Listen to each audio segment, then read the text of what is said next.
Oi, Orang ramai tanya kau punya jet tu berapa berat boleh tampung? 3 tan bro. 3 tan. Kita bersamaan dengan berapa kilo? Ha? Kita bersamaan dengan berapa kilo? 1 kilo berapa tan? 1 kilo. 1 kilo. Ha. Kau cuba try jet Cikgu Merah ni. Kau boleh lepas. Kau try jap.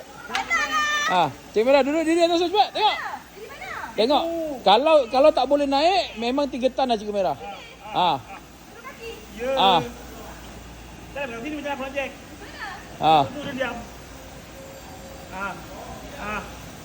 Oh, boleh. Boleh. Nasib baik boleh. Nasib baik boleh. Nasib baik boleh. Maknanya dia bukan 3 tan lah. Kalau tak boleh naik ni Cikgu Merah 3 tan Cikgu Merah. Dah jatuh bodoh.